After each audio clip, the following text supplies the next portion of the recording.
this is just a very quick thank you to the Joker who thinks it's funny to come into my YouTube accounts and switch on or off the history thing and then go on to channels and profiles and stuff like that I haven't been on myself.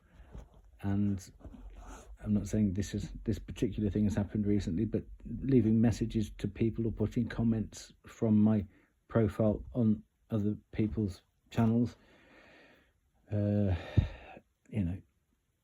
it's all pretty basic stuff, isn't it? But hopefully people know me well enough to know what kind of messages I leave. And there you go. I'm not even going to go any further than that. There's no point, because it's just giving it oxygen. But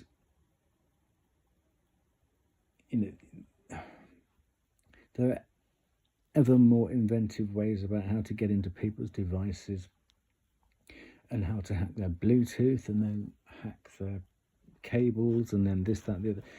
When you look at how society is trying to move on and make things easier, there's always somebody there, isn't it, thinking, well, how can we abuse it?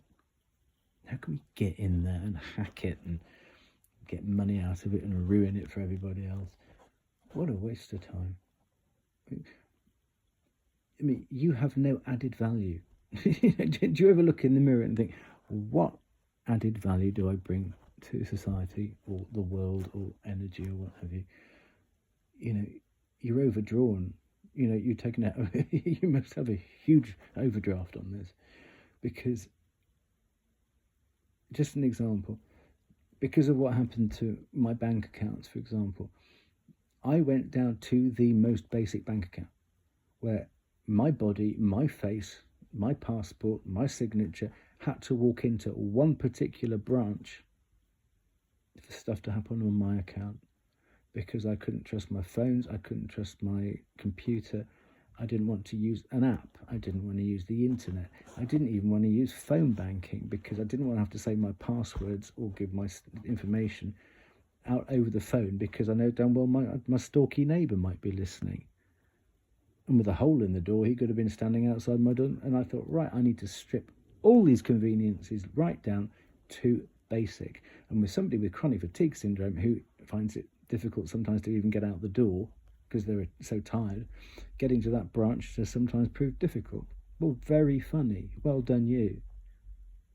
But whatever you try and stop for me, I will find a way around it or through it or under it, or I will just blast it over it, whichever way.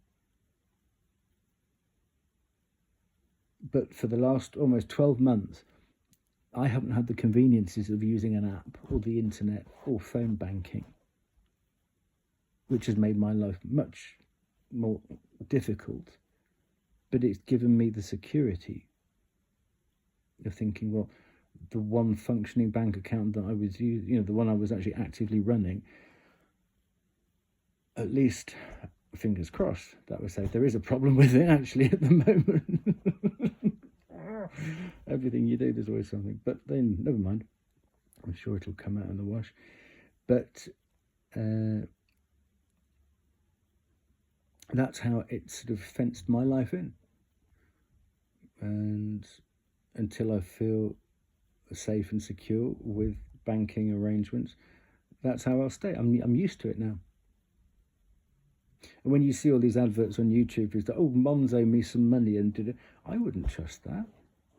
I had a Cash App thing, and all of a sudden I get these weird messages saying, well, we can't send any money to this, that, the other.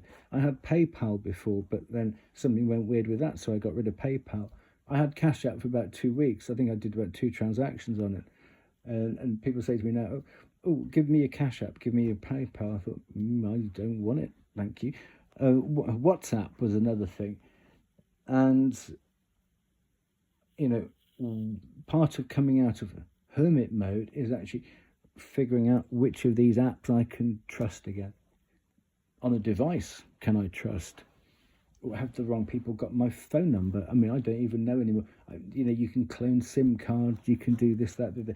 This whole tech thing is an absolute minefield nightmare, especially if you've got a stalker who lives upstairs and there's a hole in your door, and people can be listening to your business when you're too tired to go out to the branch and do it, and you've got to do something because money needs moving.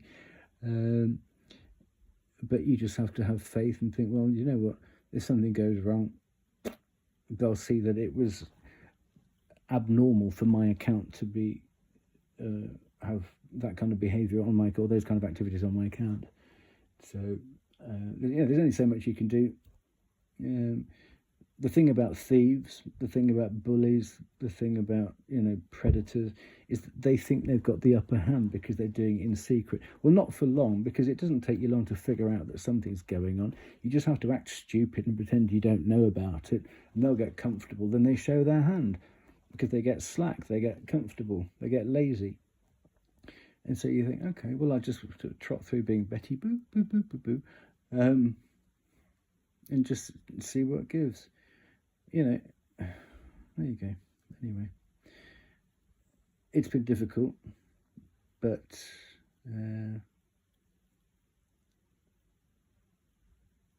that's why I upped the stakes.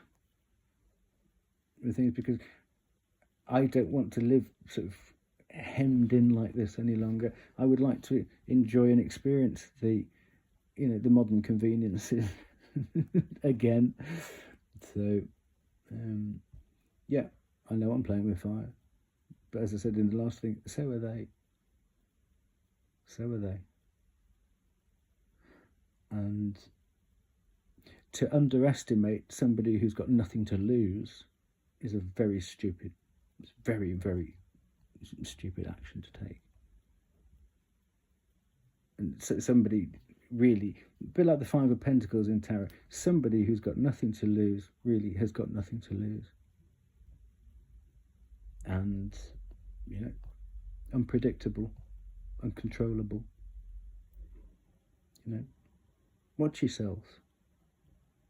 I would like a normal life, being able to get on with my future projects without this nightmare of the past, because I've done nothing to deserve it, and you know damn well I've done nothing to deserve this. I haven't invited it in, and I've done nothing to deserve it, so stop it. There you go.